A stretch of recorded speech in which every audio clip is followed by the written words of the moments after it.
Hello, mga Capstroke. Yan. Ah, Holy Week ngayon. Kaya, syempre, ito lang tayo sa bahay.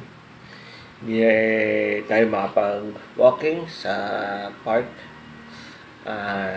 Siguro, gagawin ko yun sa Pero nagwa-walking naman po ako dito sa sa labas ng bahay, sa pagpasok.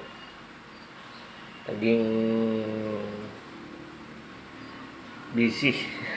Busy daw. Wala mang ginagawa, busy daw.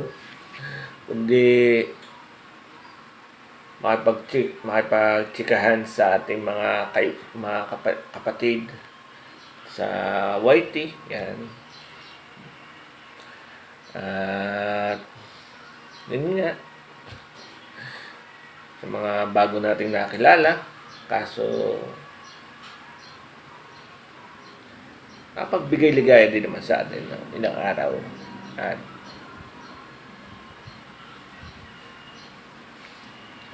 yun lang. Wala tayong masabi. Hindi, ano lang, para lang po kayo ma-update ko sa aking hilot. Ayos naman po. At syempre, pagdating ng Easter Sunday, hilot ulit natin, mga stroke.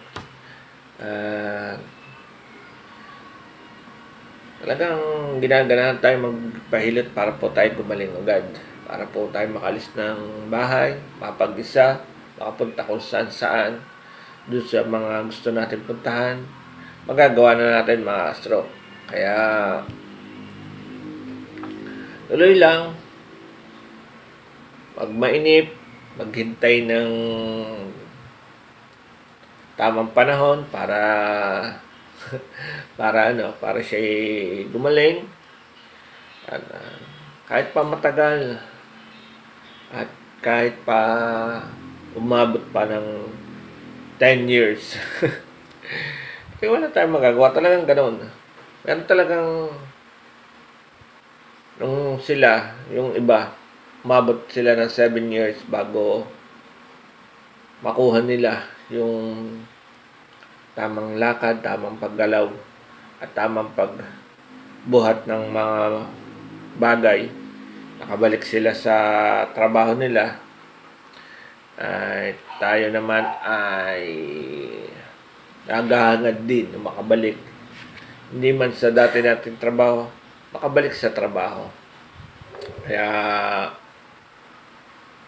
sana gawa natin. Kailangan po na natin mag-intro, mga ka-stroke. Intro muna tayo.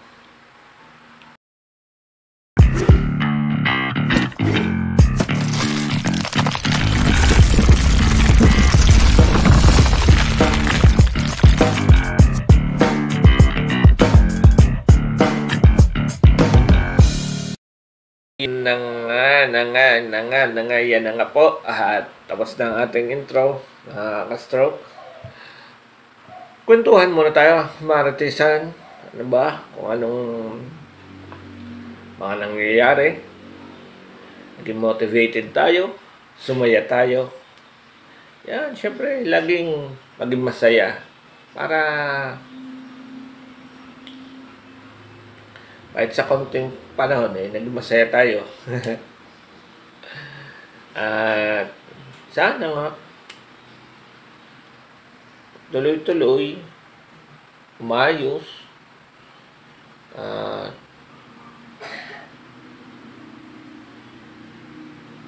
magkaroon ng label. Asa pa. Di naman po. Sana banda-banda riyan, lumigay din tayo. Kahit pa paano. Pero happy ako sa mga nangyayari. Happy ako na may mga kaibigan tayo na napapagsabihan. Meron tayong nahinga ng payo. Ganon. Talagang blessed pa rin ako. Isa akong masasabi na kahit po ako'y ganito, marami pa rin pong tumutulong sa akin, miski sa anuman, sa emotional, sa problema, sometimes financial, syempre, na tutulungan nila ako. Kaya, salamat talaga. Napakalaking na nagagawa ninyo, mga kapatid ko, mga kaibigan ko, sa Planet Soul, Team Landing, sa Sagip Squad. Siyempre, hindi ko maisip na nangyayari to sa akin. Na ganun. Sa small YouTuber ka, makakahanap ka ng ganun. At talagang kailangan mo lang talagang maging tapat sa kanila. Maging kung ano ka, sabihin mo sa kanila, kung pakita mo kung ano ka, at hindi mayabang. Yun lang. Tsaka huwag scam. Wag po tayo mag-scam dahil lang hindi pa kayo nasikat, babagsak na kayo pagka ganun. Ang samang tingnan.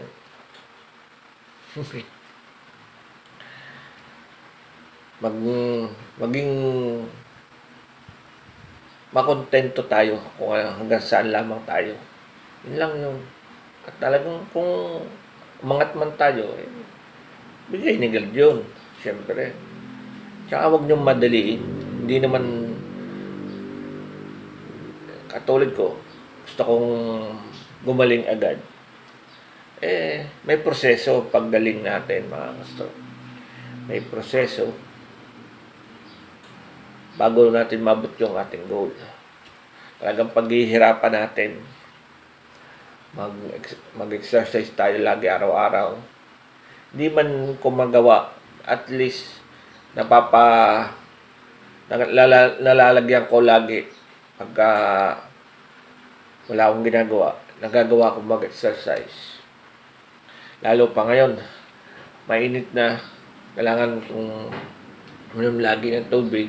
Hindi naman malamig, dahil hindi naman po tayo nainom ng malamig na tubig. Yan. Saka, darating din yung time na magiging maligaya na din po. Ganun lang yun. Siyempre, nandiyan ang ating mga anak natin. Nagbibigay sa atin ng motivation para tayo gumaling at lumakas. Para maibigay natin ang mga gustuhan nila. At siyempre, para din po sa kanila ating ginagawa. Kaya tuloy-tuloy lang. Basta kapit lang tayo kay God. Wag lagi may stress. Wag mong isipin lagi yung mga bagay na dapat na hindi tayo may stress. Mahirap. Naputol. Joke lang. Basta, yun lang. Wag mainip. Kung tinatamad naman tayo dahil hindi nga naramdam natin ay hindi na gumagaling, ituloy po natin dahil paunti-unti po ay may pagbabago pong nararamdaman. At syempre, isa na rin yung hilot sa akin, nakapagpaganda po sa akin. At ramdam ko mga ilang months pala at makakamit ko na makapaglakad tayo ng mag-isa. Makalis tayong makapaglakad ng mag-isa, makapunta kung saan ng mag-isa. Hindi na kailangan natin ng bantay, hindi na kailangan natin ng samahan. Pero nandun pa rin yung pag-iingat dapat dahil basta po tayo mga stroke survivor, nandyan lagi yung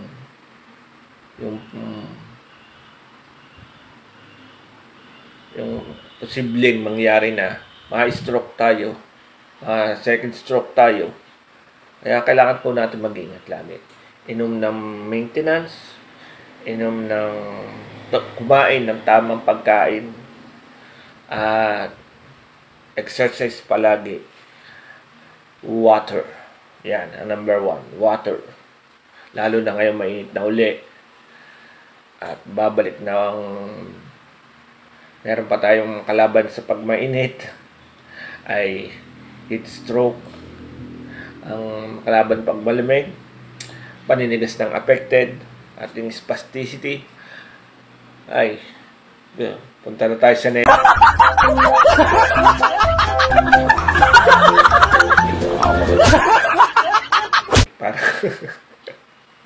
Para normal lang. Yan. Siyempre, shoutout muli sa ating Nanay Mo Fan Fitness at sa mga kapatid dyan sa Planet Sword Team Landing. Yan, shoutout po. Ang Sagib Squad, shoutout din po. At siyempre, ano pa ba? Ang Team Liliput-Put, yan.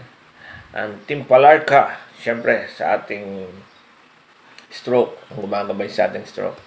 At siyempre, ang ating ni Daddy Ninong, ayan.